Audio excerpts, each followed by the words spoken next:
Assalamualaikum warahmatullahi wabarakatuh. Waalaikumsalam warahmatullahi wabarakatuh. Susunan acara diseminasi budaya positif. 1. Pembukaan.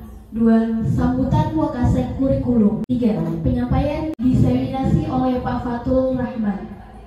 4. Penutup.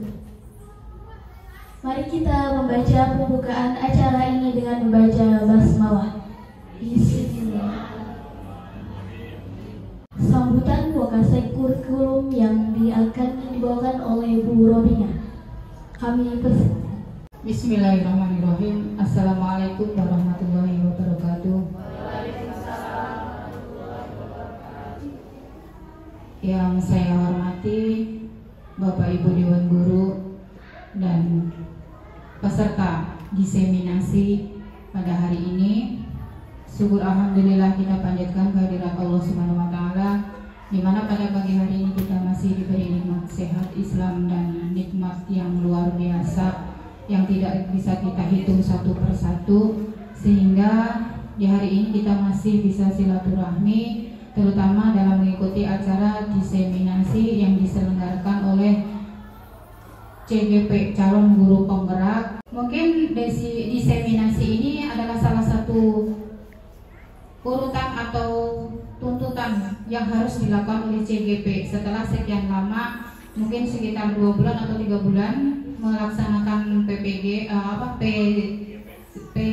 ya, pendidikan guru penggerak PGP. Ini adalah salah satu syarat yang harus diikuti oleh PGP untuk mencapai sertifikat guru penggerak. Nah, dan mari kita ikuti untuk diseminasi pada hari ini. Mudah-mudahan ilmunya bermanfaat bagi kita semua dan diberikan kelancaran, salah satu kelancaran kepada Pak Fatul untuk menyelesaikan PGP-nya sampai di akhir nanti, dan mudah-mudahan ilmunya juga bermanfaat bagi kita semua, bagi sekolah kita untuk memajukan sekolah SMP 4 Cikulur. Mungkin itu aja sedikit dari saya. Kurang lebihnya saya mohon maaf. Wassalamualaikum warahmatullahi wabarakatuh. Acara selanjutnya penyampaian diseminasi oleh Pak Fatul Rahman. Di kami dan tempat dipersilahkan. Terima kasih Pak MC. Saya izin berdiri Bapak Ibu dan adik-adik semuanya. Assalamualaikum warahmatullahi wabarakatuh. Waalaikumsalam warahmatullahi wabarakatuh. Yang saya hormati Ibu Wakasek Kurikulum, Ibu Robingah, dan juga yang saya hormati Dewan Guru yang alhamdulillah memberikan waktunya untuk hadir pada kegiatan diseminasi, dan juga yang Bapak banggakan di sini para pengurus OSIS SMP Negeri 4 Cikulur yang alhamdulillah bisa mengikuti kegiatan diseminasi budaya positif. Puji syukur marilah kita sama-sama nimpakan kehadirat Allah Subhanahu wa taala, yang mana pada hari ini kita bisa diberikan kenikmatan, nikmat iman, nikmat Islam, nikmat sehat walafiat, nikmat panjang umur, sehingga kita bisa bersama-sama bertatap muka di sekolah yang kita cintai ini. Dan tak lupa pula salawat beriringan salam, marilah kita sama-sama aturkan kepada baginda besar Nabi besar Muhammad Sallallahu Alaihi Wasallam. Pada kesempatan kali ini di sini saya akan menyampaikan diseminasi tentang penerapan dan pemahaman saya tentang budaya positif. Ya, budaya positif ini penting untuk kita pahami, khususnya di lingkungan sekolah. Ya, bukan cuma guru aja, siswa juga harus paham budaya positif itu seperti apa. Ya, karena untuk mendapatkan lingkungan positif, nah kita harus memahami budayanya seperti apa, isi-isinya seperti apa. Ya, jadi bukan cuma tugas guru ini ya. Jadi tugas semuanya untuk menciptakan budaya yang positif. Nah, sebelum saya memaparkan lebih lanjut tentang diseminasi ini, saya ingin berbagi pengalaman dulu tentang perjalanan saya mengikuti CGP ini. Ya, langsung aja ke materi inti tentang diseminasi budaya positif. Sebelum kita panjang lebar tentang penyampaian budaya positif, seperti biasa, di awal kegiatan kita awali dengan pembuatan kesepakatan forum diseminasi. Jadi kesepakatan ini akan kita sama-sama terapkan selama diseminasi ini berlangsung. Nah, kesepakatan ini boleh Bapak Ibu rubah, boleh Bapak Ibu kurangi, atau boleh Bapak Ibu tambahkan ya. Jadi ini kesepakatan kita yang buat dan kita yang menerapkan ya bersama-sama. Nah, kira-kira nanti di sini sudah ada beberapa kesepakatan pemantik dari saya. Nanti kira-kira sepakat atau tidak peserta aktif dalam kegiatan. Nah, kira-kira Bapak Ibu sepakat nggak? Sepakat ya. Jadi nanti kalau misalkan ada pertanyaan atau ada kegiatan ya, jadi saya harap semuanya bisa aktif gitu ya. Nah, kesepakatan yang kedua, menghormati pembicara dan peserta lain. Sepakat nggak? Ya, sepakat ya. Misalkan saya lagi berbicara jangan gimana gitu ya. Jadi saling menghormati. Atau ada dari Bapak Ibu atau adik-adik yang sedang menjawab pertanyaan ya, kita sama-sama hormati. Meskipun mungkin nanti yang berbicara onak OSIS, jadi tetap sama-sama kita hargai. Nah, kesepakatan berikutnya menjadi pendengar yang baik. Sepakat? Sepakat ya, sama-sama kita menjadi pendengar yang baik. Terus kesepakatan yang keempat, boleh makan dan minum. Sepakat? Sepakat ya. Tapi mohon maaf ini tidak disediakan snacknya ya, karena ada request katanya makan aja ngeliwat ya. Jadi insya Allah nanti udah disiapkan juga sama Kasuminta. Nah, terus kesepakatan berikutnya menjaga kebersihan ruangan. Sepakat? Ya, sepakat ya, tidak ada yang buang sampah sembarangan. Nah, kira-kira ada yang mau ditambahkan nggak dari kesepakatan ini? Atau ada yang perlu dihapus, ada yang diganti gitu? Ya, berarti selama diseminasi tetap berada di dalam ruangan, seperti itu ya. Ada saran dari Ibu Robi, katanya selama diseminasi tetap berada di dalam ruangan. Sepakat? Ya, sepakat ya. Insya Allah nggak bakal lama 1 jam mungkin ya diseminasi ini. Ya, biar efektif ya. Terima kasih Ibu Robi untuk masukannya ya. Dari anak OSIS ada masukan? Nah, ini ya. Karena kegiatan ini temanya tentang budaya positif. Jadi mungkin saya paham ya, Bapak Ibu di sini sedang menjalani banyak tugas. Ada yang ngurus nilai, ada yang ngurus buat kelulusan kelas 9, ada yang lagi latihan buat pentas seni. Jadi banyak sekali tugas sampai kita pusing ya, riuh ya. Jadi banyak beban. Nah, sekarang saya ingin mengajak Bapak Ibu dan adik-adik semua untuk menciptakan perasaan yang positif di dalam hati Bapak Ibu ya dan adik-adik semua dengan cara kegiatan yuk senyum selama 30 detik. Nah, sekarang saya minta semuanya berdiri dan berpasangan ya, berdua-berdua. Boleh dengan siswa, boleh sama guru ya. Ya. Nah, saya minta semuanya berpasangan, berdua-berdua. Nah, sekarang saling berhadapan. Nah, saya minta untuk saling berhadapan. Ini pernah saya praktekkan kegiatan seperti ini dan ada ininya, ada efeknya ya. Jadi yang tadinya mumet dengan masalah, dengan melihat teman tersenyum itu kita akan senang juga. Nah, sekarang setelah semuanya saling berhadapan, saya minta semuanya tersenyum sampai kelihatan giginya gitu ya. Jadi berhadapan dan bersenyum selama 30 detik. Nih, untuk yang megang handphone tolong di timer ya. Harus sesuai 30 detik. Iya, benar 30 detik. Coba bikin ya. Di timer biar 30 detik. Harus saling bertatap-tatapan dan saling senyum ya, memperlihatkan senyum manisnya selama 30 detik. Oke, kita mulai dalam hitungan 3. Hitung Bir. Senyum. Ya, silakan. Saling berhadapan dan tersenyum selama 30 detik. Kelihatan giginya, senyum ya. Senyum manisnya silakan. Ya, senyum. Oke. Dimas senyum Dimas ya, senyum. Melihatkan senyum termanisnya selama 30 detik.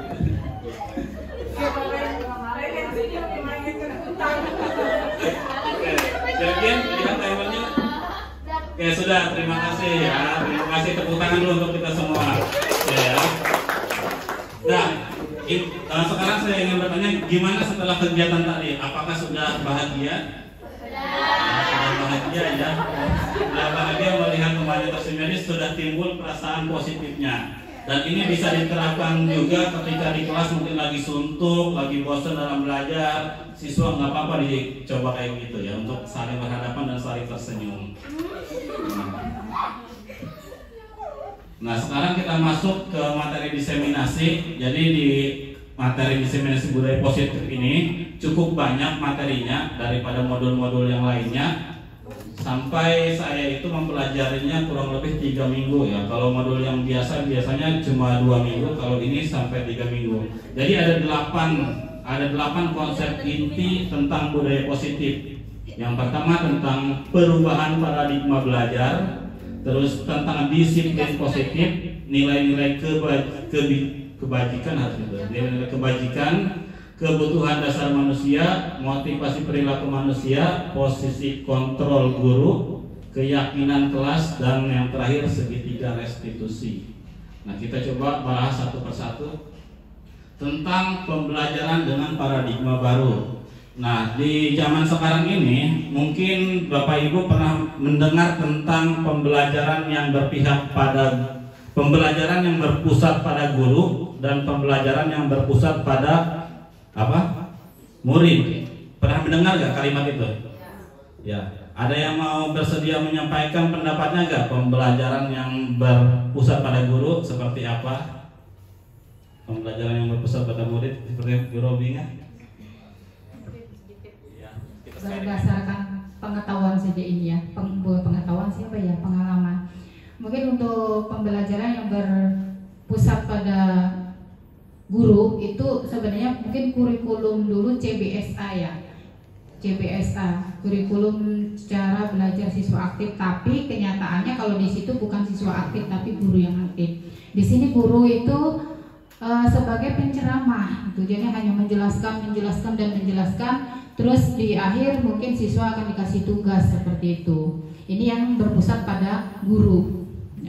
Kemudian kalau berpusat kepada siswa, ini sesuai dengan kurikulum K13 yang sudah revisi mungkin kemarin itu, jadi sudah dilibatkan siswa untuk aktif. Guru hanya sebagai fasilitator, guru tidak menjelaskan. Jadi kalau yang kurikulum 13 itu siswa diberikan buku, atau mungkin sekarang di Kurmer itu modul ajar ya, atau sejenisnya lah, atau berupa gambar, atau mungkin berupa bacaan atau apapun. Nah siswa suruh membaca, kemudian nanti dimengerti, kemudian disuruh menjawab pertanyaan yang ada sepengetahuan siswa aja, baru nanti guru yang memfasilitasi jika jawaban atau dari tanggapan dari siswa itu kurang mengena pada materi. Itu yang berpusat pada siswa. Jadi sini siswanya yang aktif, itu guru hanya sebagai fasilitator, tidak menjelaskan. Kalau yang berpusat pada guru itu guru cenderung sebagai penceramah, jadi menjelaskan bla bla bla bla bla terus 2 jam pelajaran, baru nanti mungkin di akhir itu siswa baru dikasih tugas dari penjelasan guru itu. Mungkin itu saja yang berdasarkan mungkin pengetahuan yang saya ketahui itu. Nanti ada tambahan dari rekan-rekan, mangga silakan. Ya, terima kasih Bu Robinga, apa yang disampaikan sudah benar sekali. Mungkin ada yang masih mau menambahkan, Bu Rita, Bu Emma? Cukup? Oke, jadi apa yang disampaikan oleh Bu Robinga tadi benar. Jadi pembelajaran yang berpusat pada guru itu adalah metode pembelajaran yang lama, di mana pembelajarannya itu lebih aktif di gurunya ya. Jadi guru cuma ceramah aja, menjelaskan, dan muridnya cuma memperhatikan seperti itu, nggak ada kegiatan lain. Sedangkan pembelajaran yang berpihak pada murid, di sini guru hanya berperan sebagai fasilitator. Jadi menyesuaikan kondisi belajar murid, menyesuaikan gaya belajar murid. Nah, seperti yang sudah kita ketahui, gaya belajar murid itu ada 3. Ada yang masih ingat, Bapak Ibu? Ada apa aja gaya belajar murid?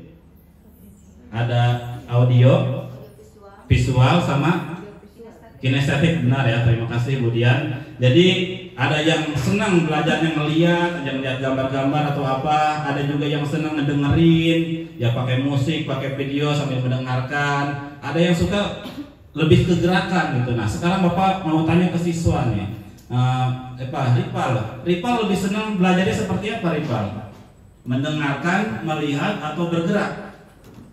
Sambil jalan gitu, Ya. apa? Rival lebih senang seperti apa belajarnya? Mendengarkan. Mendengarkan ya. Misalkan ada materi berupa video dengerin gitu ya, itu lebih cepat masuk ya. Kalau dibandingkan rival melihat gambar atau apa ya, jadi lebih senang mendengarkan. Nah sekarang Bapak mau tanya ini, Dewi lebih senang belajarnya seperti apa? Gaya belajar Dewi? Melihat, mendengarkan, atau bergerak? Bergerak ya, apalagi atlet poli ya, berarti senangnya bergerak. Nah ini yang harus disesuaikan oleh guru. Jadi guru harus bisa menyesuaikan kebutuhan murid ya dengan gaya belajarnya yang berbeda-beda. Nah seperti itu. Dan pembelajaran dengan paradigma baru merupakan pembelajaran yang dirancang dengan prinsip pembelajaran berdiferensiasi.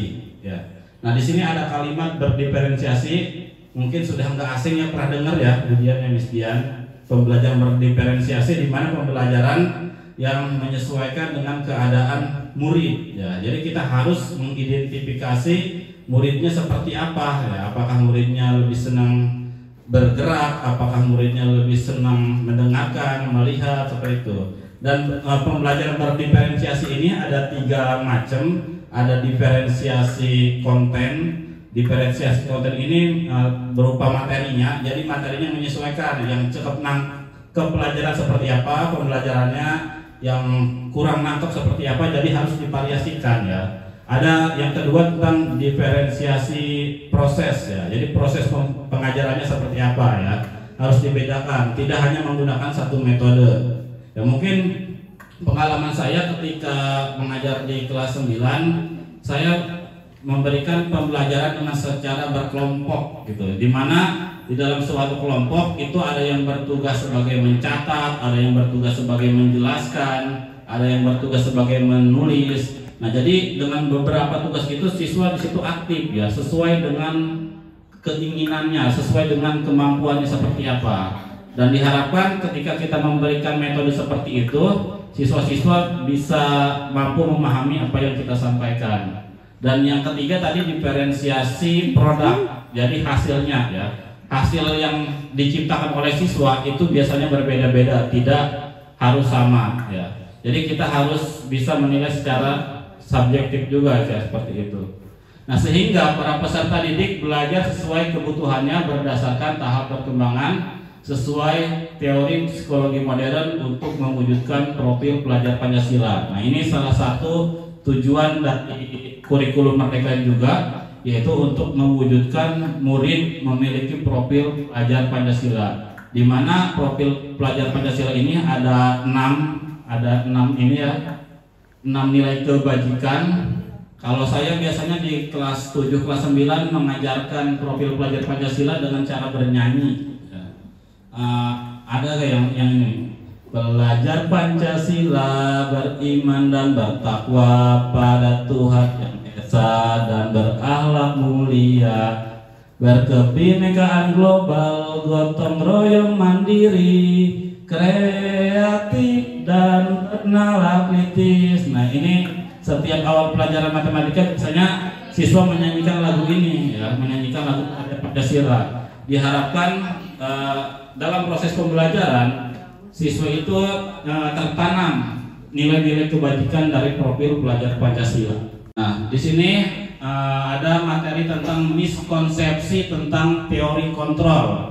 Menurut Dr. William Glasser ya. Jadi kita memiliki ilusi biasanya ya, memiliki bayangan. Ilusi kita yaitu guru mampu mengontrol murid. Kira-kira ini benar atau tidak? Guru mampu mengontrol murid. Misalkan masuk jam 7.30. Kalau tidak masuk gimana? Ya konsekuensinya. Kira-kira ini benar atau tidak? Ilusi guru mampu mengontrol murid. Tapi ini hanya sebuah ilusi ya. Tetapi pada kenyataan dan prakteknya itu guru tidak mampu mengontrol murid ya. Ketika misalkan jangan buang sampah. Nah, murid kan nggak buang sampah ketika kita lihat. Ketika kita tidak lihat, misalkan kita lagi di kantor, muridnya di luar, murid itu bisa aja membuang sampah sembarangan. Nah, berarti itu belum muncul itu motivasi intrinsik dari murid untuk membuang sampah pada tempatnya seperti itu ya. Ya, jadi guru mampu mengontrol murid itu hanya sebuah ilusi, hanya sebuah angan-angan.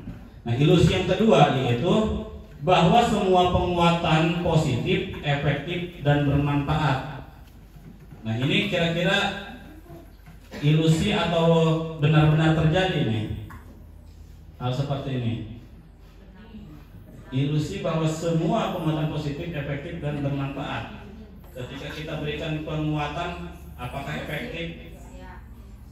Nah, ini juga masih ilusi ya. Jadi tidak benar-benar bisa kita praktekkan. Misalkan nih, ketika kita memberikan penguatan, jangan buang sampah sembarangan. Nah, itu bisa aja tidak efektif ya kalau tidak ada motivasi intrinsik ya. Seperti tadi, intinya satu, harus timbul motivasi intrinsik dari siswa itu. Kalau siswanya tidak memiliki motivasi, tidak memiliki keyakinan di dalam hatinya, itu bisa aja siswa itu melanggar apa yang sudah kita ucapkan tadi ya. Nah, yang ketiga itu ada ilusi bahwa membuat rasa bersalah mampu menguatkan karakter. Nah, maksudnya seperti ini. Misalkan ada siswa yang melakukan pelanggaran, tidak memakai atribut misalkan, terus kita kasih tahu, kamu mengecewakan bapak aja, udah bapak kasih tahu kemarin masih aja nggak memakai. Jadi siswa itu merasa terus saya salah terus ini. Nah, itu mampu menguatkan karakter itu belum tentu ya. Bisa jadi kalau kita ucapan seperti itu siswanya malah tambah ini merasa down gitu. Waduh, saya adalah siswa yang gagal gitu, siswa yang tidak berhasil, tidak mengikuti apa yang guru katakan. Jadi dengan kita mengucapkan seperti itu bisa membuat siswa merasa dirinya sebagai siswa yang gagal. Nah, jadi membuat rasa bersalah untuk menguatkan karakter itu hanyalah sebuah ilusi ya.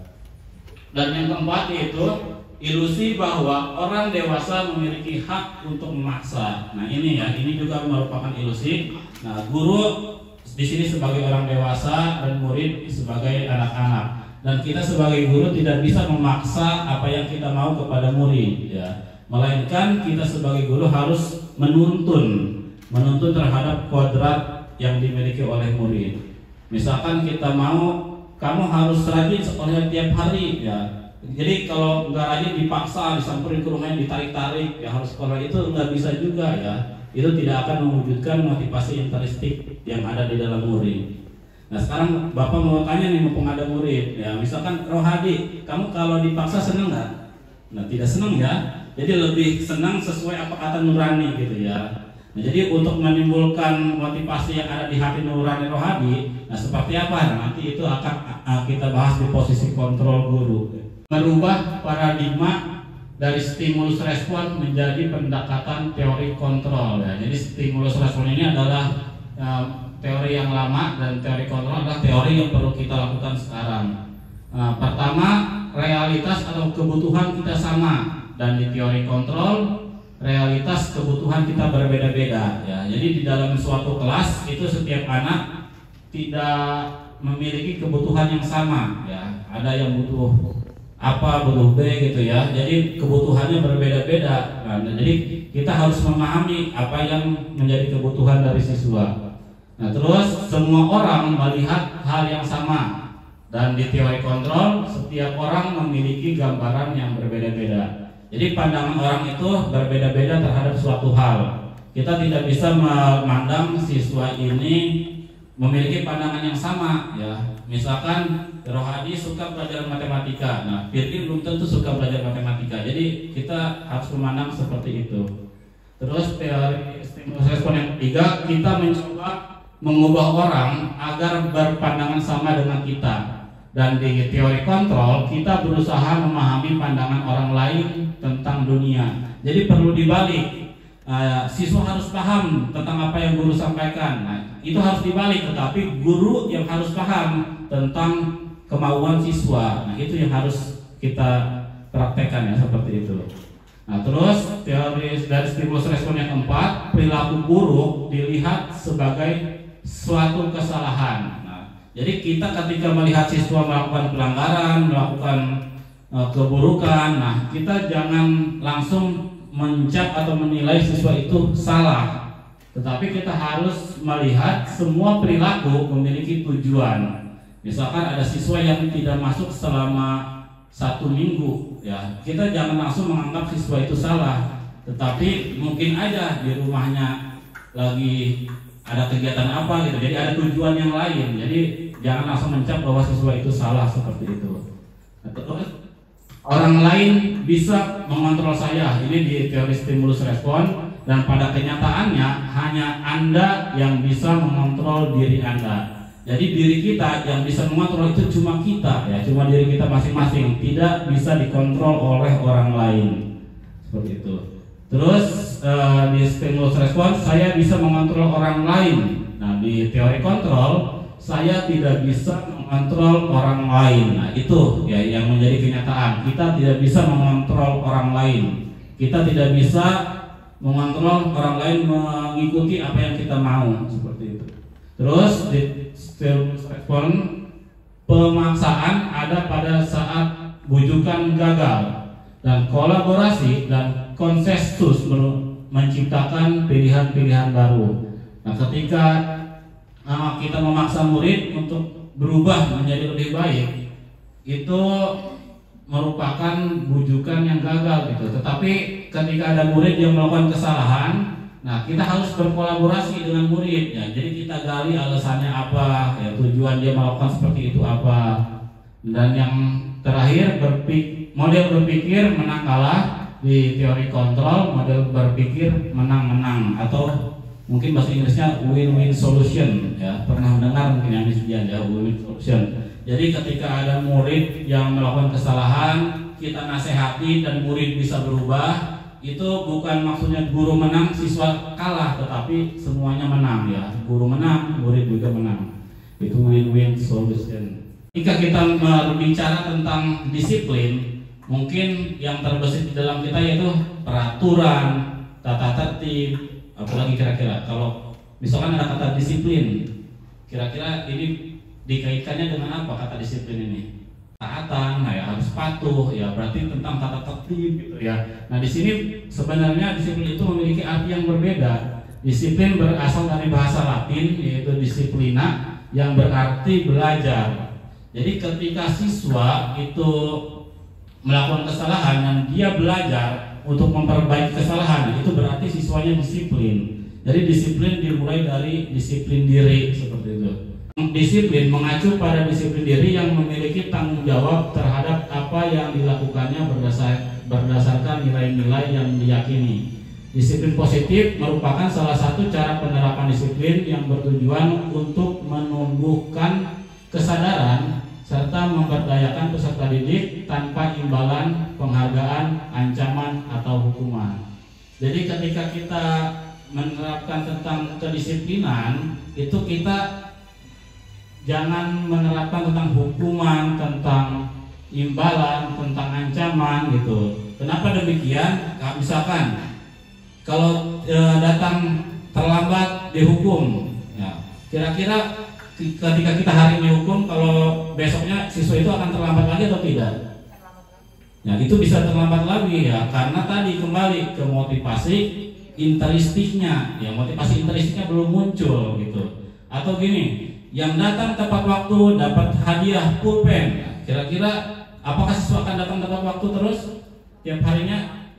Ya, belum tentu juga. Misalkan suatu waktu tidak ada pulpen, tidak ada hadiah yang diberikan, nah, berarti bakal kembali ke reset mode pabrik gitu. Jadi siswanya bisa aja kembali datangnya telat lagi kalau nggak ada hadiah. Jadi disiplin itu tidak bisa dikaitkan dengan hukuman, ancaman, imbalan, atau penghargaan. Nah, di sini sebagai pendidik tujuan kita adalah menciptakan peserta didik yang memiliki disiplin diri, sehingga mereka berperilaku mengacu kepada nilai-nilai kebajikan universal dan memiliki motivasi intrinstik dalam perubahan perilaku ke arah yang lebih baik. Jadi tugas kita bersama-sama sebagai guru untuk menciptakan peserta didik memiliki motivasi intrinstik untuk meyakini nilai-nilai kebajikan universal. Nanti nilai-nilai kebajikan universal itu seperti apa? Nah, di sini ada contoh, ya. Sebenarnya banyak nilai-nilai kebajikan universal, Tapi di sini saya akan menyampaikan 3 contoh nilai universal adalah nilai-nilai yang disepakati bersama lepas dari suku, bangsa, agama, bahasa maupun latar belakang. Jadi nilai universal ini bersifat untuk umum gitu. Yang agamanya ini harus begini, agamanya harus begitu, ya tidak seperti itu. Nah, di sini ada 3 contoh nilai-nilai kebaikan universal. Yang pertama, profil pelajar Pancasila. Seperti yang sudah kita ketahui, ada beriman, bertakwa, mandiri, bernalar kritis, berkebinekaan global, bergotong royong, kreatif. Nah, ini diharapkan siswa ini memiliki nilai-nilai keyakinan universal dari profil pelajar Pancasila. Nilai kebajikan yang lainnya di sini dari institusi Ibo Primary Years Program, ya, PYP. Di situ ada toleransi, rasa hormat, integritas. Nah, ini yang harus kita tanamkan kepada setiap murid, ya, untuk memiliki nilai-nilai universal seperti ini.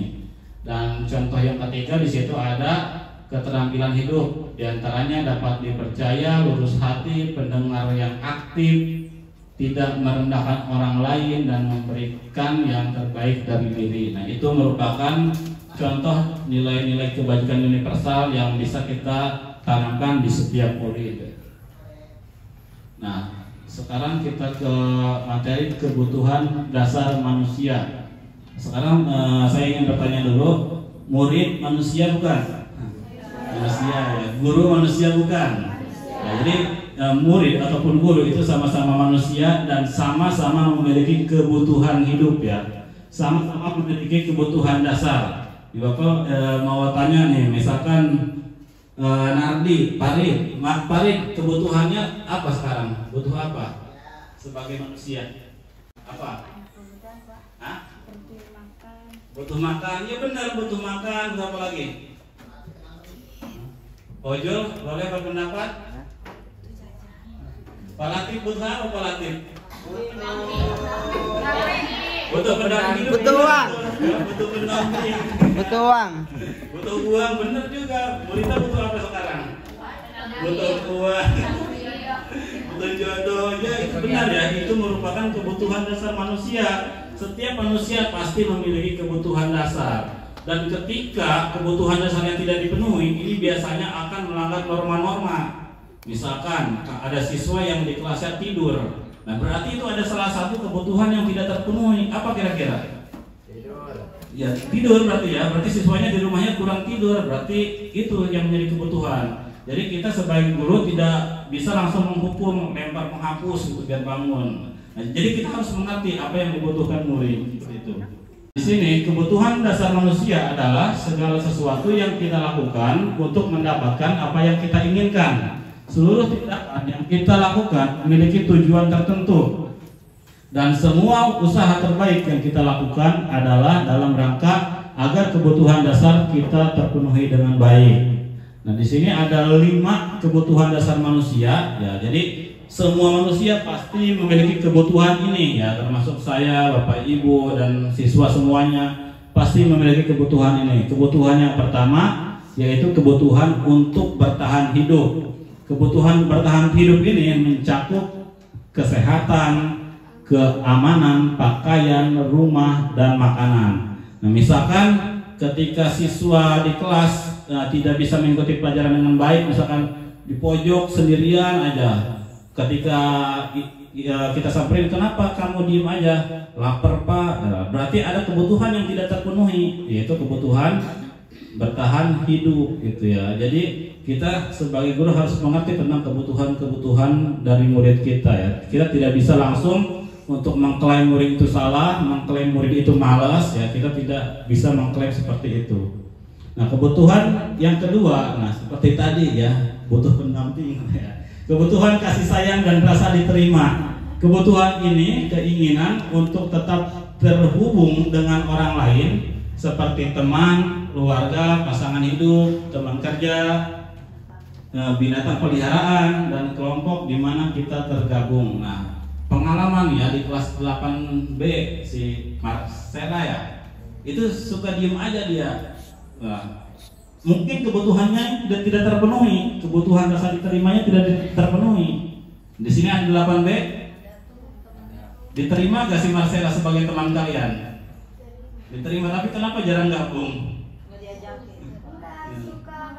Kalau suka gak mau, nah, takutnya si Marcella ini memiliki kebutuhan yang tidak terpenuhi, sehingga dengan kebutuhan ini mengganggu pembelajaran si Marcella yang harusnya bisa fokus belajar, tetapi dia merasa kayak disingkirkan gitu ya. Jadi kita sebagai guru harus bisa memposisikan untuk murid kita agar murid kita semuanya merasa diterima dan juga merasa disayang. Nah, kebutuhan yang ketiga sebagai manusia yaitu kebutuhan tentang penguasaan.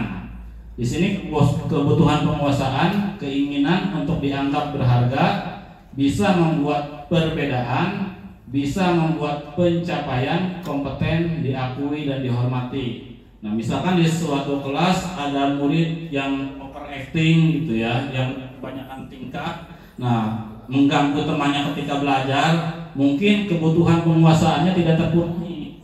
Jadi kita sebagai guru harus memposisikan, misalkan dia kita jadikan sebagai apa, jadikan pemimpin, bisa jadikan diberikan tanggung jawab seperti itu ya, supaya kebutuhan penguasaannya terpenuhi.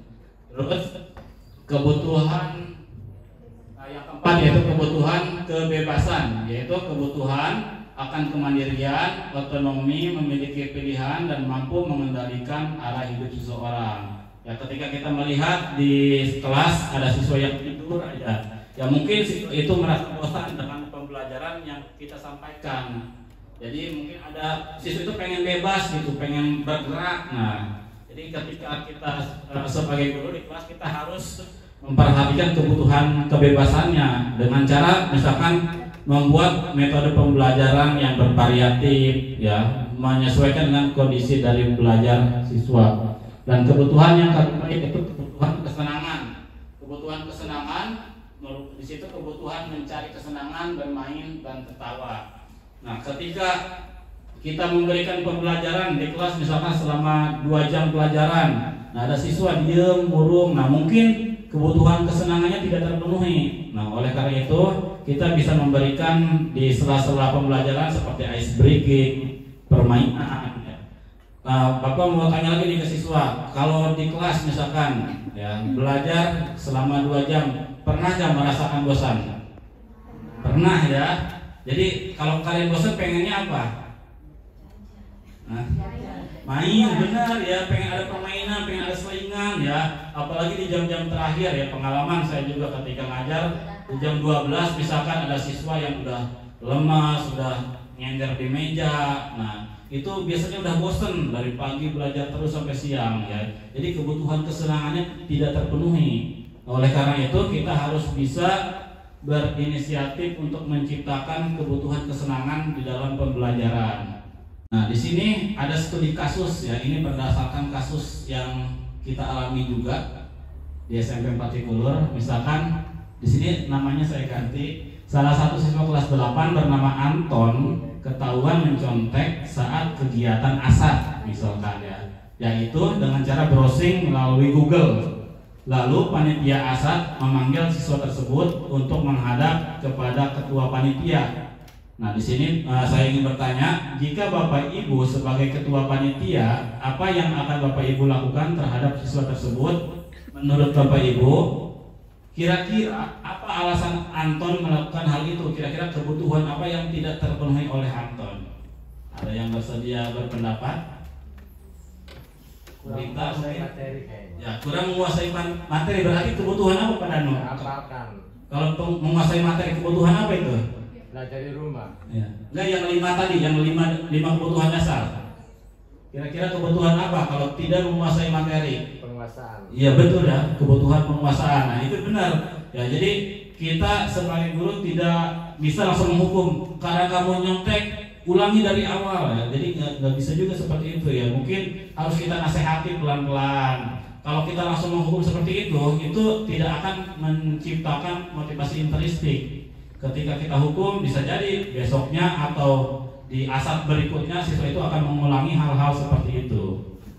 Nah, di sini dalam studi kasus ini ada beberapa jawaban. Yang pertama, karena ia tidak mempersiapkan ujian dengan baik. Tadi seperti apa yang disampaikan oleh Pak Danu ya, tidak belajar dan tidak memahami soal-soal yang diberikan, maka kebutuhan dasar yang berusaha Anton penuhi adalah kebutuhan penguasaan. Ya benar tadi apa yang disampaikan Pak Dano. Terus selain ini juga ada alasan yang kedua ya. Karena Anton ingin mendapatkan perhatian yang lebih dari orang tuanya. Jadi misalkan ketika orang tua Anton mendapatkan nilai yang tinggi, Anton akan mendapatkan hadiah dari orang tuanya. Nah, di sini kebutuhan yang dipenuhi oleh Anton yaitu kebutuhan rasa diterima dan kasih sayang. Nah, jadi seperti itu. Jadi seperti yang tadi saya sampaikan di teori kontrol, setiap kesalahan itu pasti memiliki tujuan. Di sini ada motivasi perilaku manusia. Jadi ada dua motivasi perilaku, ada motivasi ekstrinsik dan motivasi intrinsik. Ya. Untuk motivasi ekstrinsik di sini ada dua macam, ada dua bagian yaitu hukuman. Untuk menghindari hukuman atau ketidaknyamanan. Jadi ketika siswa misalkan ya datang tepat waktu karena takut dihukum oleh guru, berarti motivasi yang tumbuh masih motivasi ekstrinsik gitu ya, kayak gitu. Terus penghargaan untuk mendapatkan imbalan atau penghargaan. Nah, di sini saya ingin bertanya dulu, ketika kita memakai helm saat berkendara, saat mengendarai motor, kira-kira alasannya apa? Takut ditilang, iya bisa aja. Terus ada alasan lain? Karena keselamatan. Nah, di sini ada dua alasan ya. Ada takut ditilang, ada takut karena keselamatan. Kira-kira kalau takut ditilang itu motivasi ekstrinsik atau motivasi intrinsik?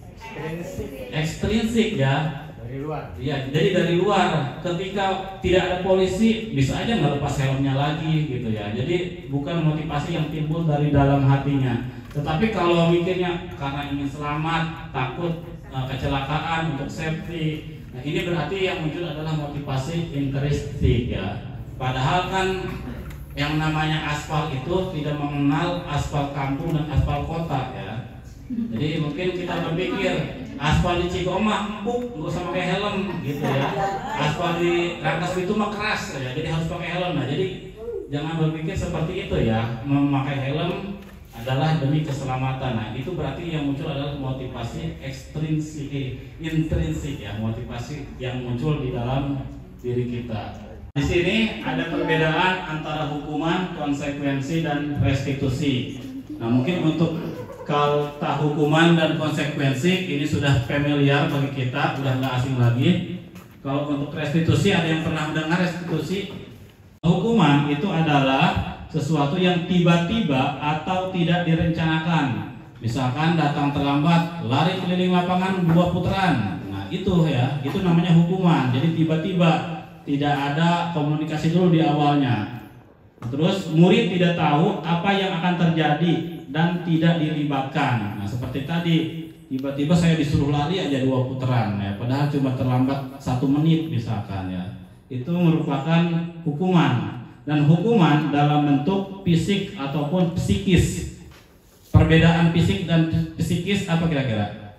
Kalau fisik, ya, kalau fisik itu dia tubuh ya benar. Kalau psikis, ya jiwa ya, atau hukuman secara verbal gitu, misalkan kamu bodoh, kamu nggak bisa apa-apa. Nah itu juga hukuman ya. Misalkan ada siswa yang dapat nilai 0 ketika ujian, bodoh sekali kamu. Nah itu juga sama hukuman. Biasanya hukuman psikis itu yang lebih mengena gitu. Jadi kebayang-bayang sampai dia dewasa nanti ya. Seperti itu. Nah, dan bersifat satu arah. Jadi cuma guru yang menentukan hukuman itu, tapi murid tidak dilibatkan untuk menentukannya. Nah, sedangkan untuk konsekuensi itu adalah terencana atau disepakati sebelumnya. Jadi ada kesepakatan nih, misalkan peraturan kalau tidak masuk selama 8 kali dalam 1 semester tidak naik kelas. Jadi ada peraturan yang disampaikan sebelumnya. Nah, itu namanya konsekuensi. Terus murid tetap dibuat tidak nyaman. Nah, meskipun adanya peraturan itu murid masih berasanya tidak nyaman gitu. Dan sikap guru selalu memonitor murid. Nah, sedangkan untuk restitusi ini, nah ini yang penting kita pahami ya. Dan saya juga mungkin belum menerapkan menerapkan restitusi sepenuhnya, saya masih menerapkan hukuman, saya masih menerapkan konsekuensi. Nah, jadi kita sama-sama belajar untuk menerapkan restitusi, membentuk murid menjadi anak yang mandiri dan bertanggung jawab atas yang sudah dia perbuat. Jadi ketika murid melakukan kesalahan, bagaimana kita bisa membentuk murid agar bisa bertanggung jawab dan tidak mengulangi kesalahannya dengan cara melakukan berdialog seperti yang tadi sebelumnya disampaikan ya. Jadi ada kolaborasi, ada berdialog antara guru dan murid. Terus proses kolaboratif agar murid menemukan solusinya sendiri. Di sini posisi kontrol seorang guru ya. Jadi di sini ada 5 macam posisi kontrol kita sebagai seorang guru. Yang pertama, posisi kontrol sebagai penghukum. Jadi misalkan ketika ada yang murid yang melakukan kesalahan, patuhi aturan saya, atau awas kamu selalu saya salah. Nah, berarti guru tersebut posisi kontrolnya sebagai penghukum.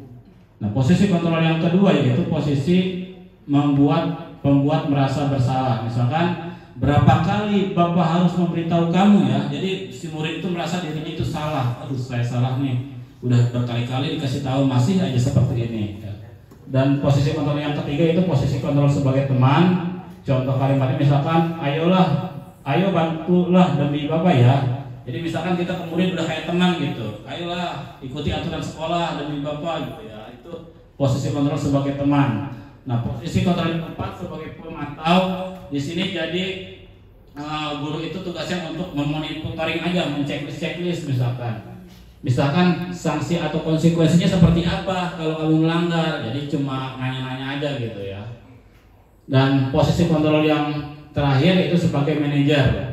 Jika kamu meyakininya, apakah kamu bersedia memperbaikinya? Jadi nanti dengan kita memposisikan sebagai manajer, diharapkan murid bisa menemukan solusinya sendiri, bisa bertanggung jawab. Nah, ini dari kelima posisi kontrol ini masih saya terapkan kelima-limanya. Mungkin saya juga masih sebagai penghukum. Ketika murid salah ya, sebelum ikut guru penggerak saya masih suka, kamu terlambat push up gitu, kamu terlambat bersihin toilet. Nah, saya masih seperti itu ya sebelum ikut guru penggerak. Tapi setelah saya ikut program guru penggerak ini, saya sudah mulai memahami bagaimana kita menciptakan motivasi intrinsik agar siswa bisa lebih baik meyakini nilai-nilai kebajikan universal yang tadi sebelumnya itu. Di sini kita coba kira-kira posisi kontrolnya sebagai apa nih? Kamu masih mengulangi kesalahan sebelumnya, ibu kecewa sama kamu. Nah, kira-kira ini kesalahannya apa? Posisi kontrolnya sebagai apa? Membuat rasa bersalah. Coba kita cek. Ya, benar ya. Tepuk tangan dulu dong ya. Biar tidak terlalu tegang. Oke. Posisi kontrol sebagai pembuat rasa bersalah. Nah, kasus yang kedua. Kamu tidak pernah benar melakukannya, selalu salah. Kira-kira posisi kontrolnya sebagai apa? Buat rasa bersalah. Penghukum, Pak Danu. Ada lagi apa lain? Banyak penghukum ya. Jadi ya, tepuk tangan untuk Pak Danu ya, luar biasa ya.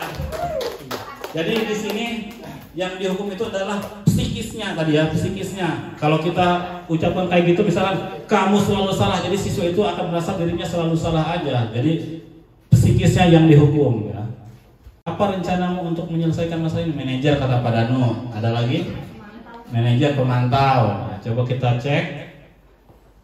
Manajer ya. Bagus Pak Danu, tepuk tangan lagi buat Pak Danu ya, luar biasa. Tapi Pak Danu sudah bisa memposisikan kontrol sebagai guru yang baik nih ya, udah bisa memahami. Ya. Sebagai manajer. Nih, kalau yang ini kira-kira apa nih? Ayolah ikuti ya, teman ya. Ini udah ketahuan dari bahasanya. Ayolah ikuti peraturan sekolah demi Bapak agar tidak ditegur kepala sekolah. Ya. Ini benar sebagai teman. Nah, yang ini kira-kira apa nih? Kamu tidak akan pernah mendapatkan nilai jika kamu tidak mengikuti ulangan. Gimana? Kira-kira kalau belum hukum ada yang dihukum nggak dari psikisnya atau fisiknya? Ada perasaan yang tersakiti nggak? Nah, coba kita cek. Ini sebagai pemantau ya. Jadi kita cuma mengecek aja kira-kira kalau kamu nggak ikut ulangan kamu mendapat nilai. Nah, jadi seperti itu. Iya. Antara pemantau Sama hukum. penghukum. Ya, kalau untuk penghukum itu lebih kepada fisik dan psikis yang dihukumi itu. Misalkan ada psikis yang tersakiti atau yang tidak diterima oleh murid, nah berarti itu penghukum. Jadi ada kata-kata yang bikin murid tidak nyaman gitu ya. Tetapi kalau pemantau itu cuma mengingatkan seperti tadi. Kalau nggak ulangan nggak dapat nilai, jadi cuma mengingatkan gitu ya untuk perbedaannya. Nah di sini ada keyakinan kelas ya. Nah mungkin kita sudah tidak asing dengan yang namanya tata tertib sekolah, tata tertib kelas. Ya, tetapi di sini mengapa keyakinan kelas bukan peraturan kelas? Ada yang bersedia berpendapat, Bapak Ibu? Kenapa kita harus menerapkan keyakinan kelas bukan peraturan kelas? Nah, selama ini kan kita di kelas kita masing-masing masih menerapkan peraturan kelas ya. Peraturan kelas 9A misalkan, membuang sampah pada tempatnya, datang tepat waktu, jangan berisik. Itu peraturan kelas. Itu yang bikin siapa? Kalau peraturan kelas? Guru ya biasanya, guru. Misalkan siswanya dilibatkan nggak biasanya? Biasanya tidak. Ya, tidak dilibatkan ya. Tetapi kalau keyakinan kelas ini dilibatkan semuanya. Jadi kita membuat kesepakatan antara guru dan siswa. Harus seperti apa kelas ini kita buat. Pembentukan keyakinan kelas itu bersifat abstrak dan konkret dan berupa pernyataan-pernyataan universal seperti yang kalimat sebelumnya ya, ada nilai-nilai kebajikan universal. Nah di sini juga tadi saya sempat mengadakan praktek pembuatan keyakinan kelas bersama OSIS. Jadi kalimat yang ditulis merupakan kalimat universal, tidak mengarah ke suku, tidak mengarah ke agama. Misalkan yang agamanya Islam keyakinan kelasnya ini, yang agamanya Kristen keyakinannya ini, yaitu tidak seperti itu ya. Pembentukan keyakinan kelas dan dibuat dalam bentuk positif. Jadi kalimat yang dibuat adalah kalimat positif, tidak menggunakan kata-kata jangan, dilarang, tidak boleh. Nah seperti itu. Misalkan kita bikin peraturan jangan buang sampah sembarangan. Nah itu kalimat positif atau negatif? Negatif. Seharusnya seperti apa? Buanglah. Ya, buanglah sampah pada tempatnya. Jangan datang terlambat ke sekolah. Ya, berarti kita rubah jadi datang tepat waktu. Nah, kenapa harus seperti itu? Karena kalau kita menuliskan kalimat ada jangan, ada tidak, itu biasanya yang diingat kalimatnya aja.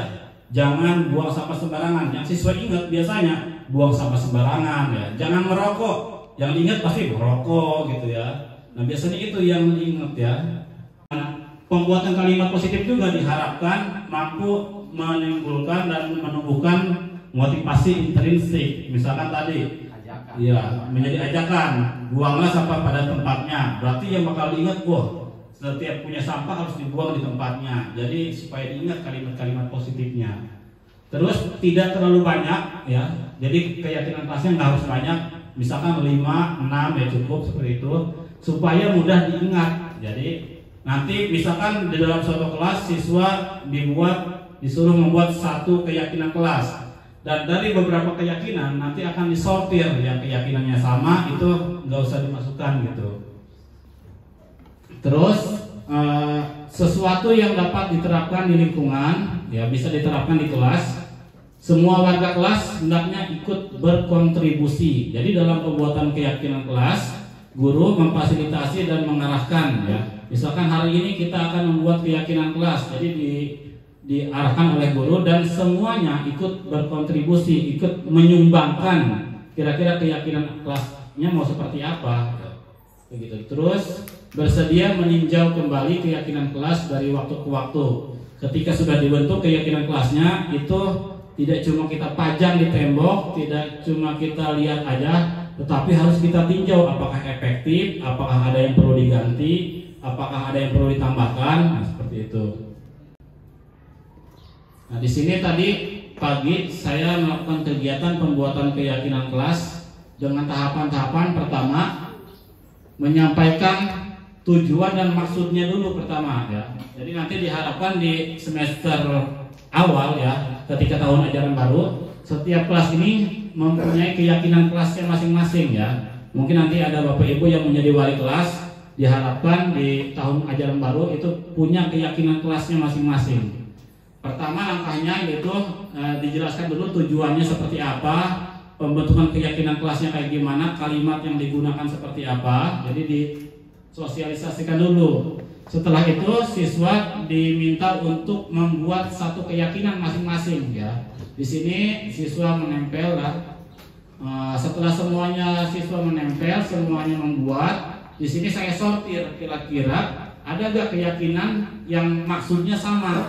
Misalkan tadi berpakaian rapi, ya ada yang menulis, terus bajunya dimasukkan. Nah itu kan maksudnya sama ya, sama-sama memiliki maksud untuk berpakaian rapi. Jadi yang maksudnya sama itu dicopotkan ya, dilepas. Nah sehingga di sini, nah dibentuk dari kalau nggak salah 20 ya, berapa tadi dari 20 OSIS yang membuat keyakinan kelas. Di sini yang ditentukan cuma ada 7 keyakinan kelas. Nah, di sini saya coba bacakan contohnya. Yang pertama, bukalah sepatu sebelum masuk kelas. Terus berpakaian dengan rapi dan disiplin. Ada juga yang menuliskan jagalah kebersihan kelas, jagalah kerapihan. Terus ada juga yang menuliskan datang ke sekolah tepat waktu, saling menghargai, berbicara dengan sopan, dan menghormati guru ketika sedang menerangkan pelajaran.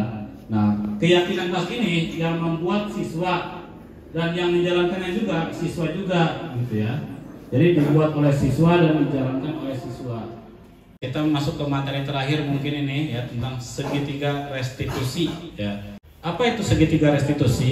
Segitiga restitusi adalah suatu proses dialog atau percakapan yang dijalankan oleh guru ataupun orang tua terhadap murid dalam menyelesaikan permasalahan agar menghasilkan murid yang bertanggung jawab dan mandiri. Jadi dari proses murid melakukan kesalahan, kita menerapkan segitiga restitusi ini, diharapkan murid bisa bertanggung jawab untuk tidak mengulangi masalahnya dan bisa menjadi mandiri untuk menyelesaikan masalahnya.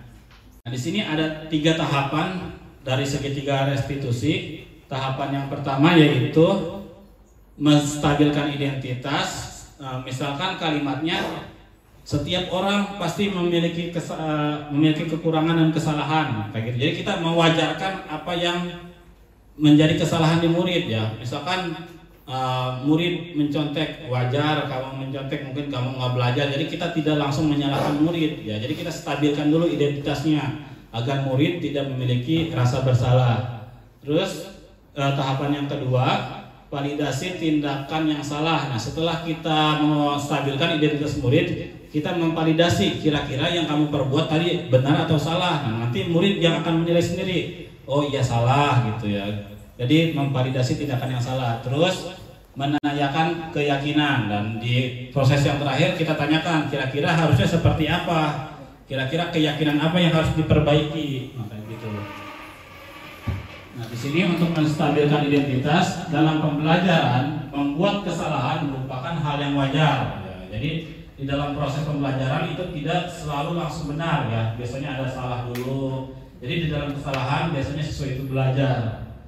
Dan membuat kesalahan bagian dari proses pembelajaran. Terus menggeser dari identitas gagal menjadi identitas sukses. Nah, di sini ada contoh beberapa statement yang bisa digunakan ketika kita menstabilkan identitas murid. Contoh kalimatnya, berbuat salah itu wajar. Tidak ada manusia yang sempurna. Ibu atau bapak juga pernah melakukan hal itu. Ibu atau bapak tidak mau mencari siapa yang salah, tetapi ibu atau bapak ingin mencari solusi dari permasalahan ini. Terus kamu juga berhak merasa seperti itu. Jadi di sini kita menstabilkan perasaan murid ya, supaya murid itu tidak merasa bahwa dirinya gagal, tidak merasa bahwa dirinya salah. Jadi kita menstabilkan identitas. Nah, setelah itu tahapan yang kedua yaitu tahapan validasi tindakan yang salah. Setiap tindakan yang dilakukan semata-mata untuk memenuhi kebutuhan dasar sebagai manusia. Seperti tadi yang sudah disampaikan, ada berapa kebutuhan dasar manusia? Ya, ada 5 ya. Ada bertahan hidup, survival, ada apa lagi? kasih sayang, rasa diterima, ada apa lagi? Penguasaan, terus kebebasan, satu lagi kesenangan ya. Jadi mungkin saja ketika siswa melakukan sebuah kesalahan, siswa itu ada kebutuhan yang tidak terpenuhi ya. Jadi ada kebutuhan dasar yang tidak terpenuhi. Guru akan bergeser dari pemikiran stimulus respon menjadi pemikiran proaktif dan memahami kebutuhan murid melalui komunikasi. Di sini contoh kalimatnya, kamu pasti punya alasan kenapa melakukan hal itu. Padahal kamu bisa melakukan hal yang lebih buruk dari ini ya. Tetapi kenapa kamu hanya melakukan hal itu? Ya, jadi menganggap bahwa dirinya, oh ini masih baik nih, sampai tidak melakukan hal-hal yang bisa lebih buruk gitu ya. Misalkan ada siswa yang ledek-ledekan di kelas ya, itu kan tidak baik. Kamu bisa aja saling pukul-pukulan di kelas, cuma ledek-ledekan nggak apa-apa ya. Jadi kita memvalidasi tindakan yang salah seperti itu. Terus kamu patut bangga karena telah melindungi sesuatu yang penting buatmu. Ya mungkin ketika siswa misalkan ya berantem. Nah mungkin siswa itu punya alasan lagi melindungi sesuatu yang penting bagi dirinya, entah itu barang, entah itu harga diri, seperti itu. Dan tahapan terakhir di dalam pembuatan restitusi itu menanyakan keyakinan. Di sini murid akan diberikan pertanyaan-pertanyaan yang bermakna dan akan menjawab pertanyaan sesuai keyakinan baiknya. Menciptakan motivasi intrinsik pada murid untuk memperbaiki keyakinannya dan mengaitkan keyakinan yang murid pahami dengan tindakan yang salah. Contoh kalimatnya di sini, apa keyakinan kelas kita? Seperti tadi kan kita udah bikin keyakinan kelasnya. Ya. Terus nilai-nilai apa yang telah disepakati bersama? Seperti apa gambaran kelas ideal menurut kamu? Kamu ingin menjadi orang yang seperti apa? Terakhir penutup dan penerapan disiplin positif. Hendaknya guru memiliki standar kepribadian, profesional dan sosial yang baik, di mana guru mampu merefleksikan dirinya dalam posisi kontrol saat ini, bagaimana perjalanan dirinya sebagai manajer atau among yang menuntut murid-muridnya menjadi insan mandiri, merdeka dan bertanggung jawab sesuai dengan standar nasional pendidikan. Akhir kata dari saya, terima kasih Bapak Ibu untuk waktu, untuk anak OSIS juga. Saya ucapkan terima kasih untuk kehadirannya, untuk membantu pembuatan tugas diseminasi ini. Semoga apa yang saya sampaikan ada sedikit manfaatnya dan semoga bisa diterapkan di SMP 4 Cikulur ini. Sekali lagi terima kasih. Assalamualaikum warahmatullahi wabarakatuh.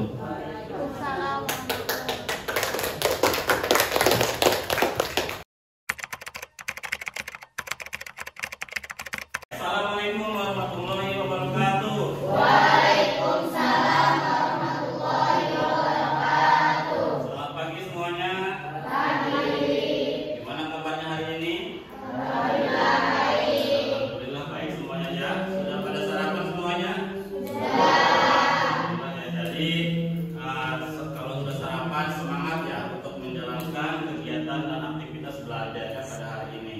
Nah, pada pertemuan hari ini kita akan membuat yang namanya keyakinan kelas ya.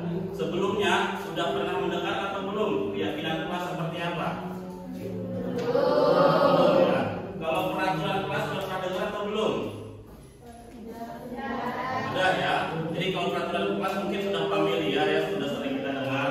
Nah, keyakinan kelas ini dibuat dari peraturan kelas. Kalau peraturan kelas itu kan biasanya yang membuat gurunya atau ketua kelas aja, jadi tidak dilibatkan semua siswanya. Ya, jadi kalau keyakinan kelas ini dibuat oleh semuanya, ya, oleh semua siswa yang ada di kelas ini, bukan cuma satu orang atau bukan cuma gurunya. Ya, jadi seperti itu. Dan nanti setiap siswa akan menuliskan keyakinan kelasnya masing-masing. Seperti apa sih contoh kalimat keyakinan kelas? Nah, misalkan, coba kasih satu contoh peraturan kelas seperti apa? Ya, buanglah sampah pada tempatnya. Nah, itu salah satu contoh keyakinan kelas. Atau contoh peraturan yang lain coba. Siapa yang bersedia berpendapat? Nah, jangan berisik saat belajar. Nah, apa yang disampaikan oleh Idai dan Dara itu betul ya, itu yang namanya peraturan kelas. Tetapi Tapi kalau di keyakinan kelas itu kita hanya menggunakan kalimat positif. Seperti apa kalimat positif? Tidak menggunakan kata-kata jangan, tidak menggunakan kata-kata tidak boleh, tidak menggunakan kata-kata dilarang. Ya. Tadi kalau misalkan apa tadi dalam kalimatnya? Kalimat yang tadi sampaikan apa? Jangan berisik saat belajar. Nah, kita ganti kalimat jangan berisik saat belajar menjadi seperti apa? Biar tidak ada kata-kata jangan. Belajar dengan tenang. Ya, itu kan maksudnya tak berisik ya. Belajar dengan tenang. Jadi contoh kalimatnya seperti itu ya. Jadi yang tadinya tidak berisik ketika belajar diganti menjadi belajar dengan tenang. Jadi itu contoh kalimat keyakinan kelas.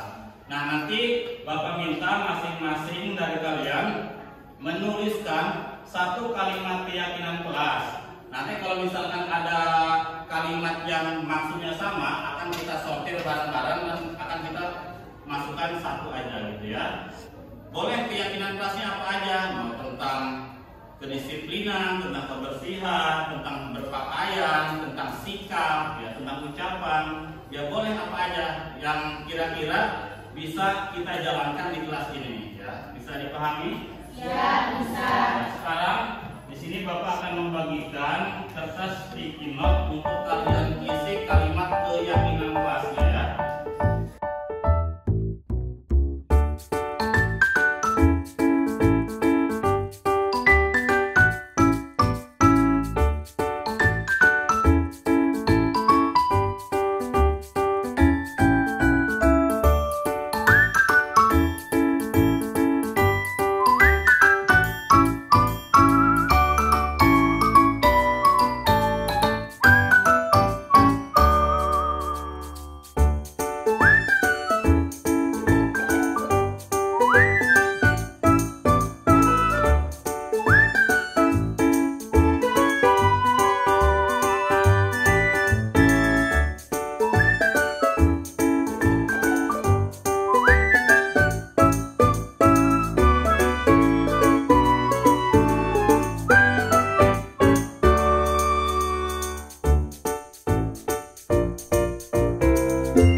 mewakili kelas 8D. Perasaannya? Perasaan saya senang mengikuti pembuatan keyakinan kelas. Terus seberapa penting keyakinan kelas ini? Penting supaya kelas menjadi bersih, teratur, dan rapi. Terima kasih. Assalamualaikum warahmatullahi wabarakatuh. Perkenalkan saya dari ini. Perasaannya? Perasaan saya senang bisa mengikuti keyakinan kelas. Terus seberapa penting keyakinan kelas ini dibuat? Sangat penting karena saya semua kelas harus bertanggung jawab dan disiplin, mandiri, dan kreatif. Assalamualaikum warahmatullahi wabarakatuh. Mulai. Halo, assalamualaikum. Nama saya Ida Hidayatul Kamila, kelas 8B.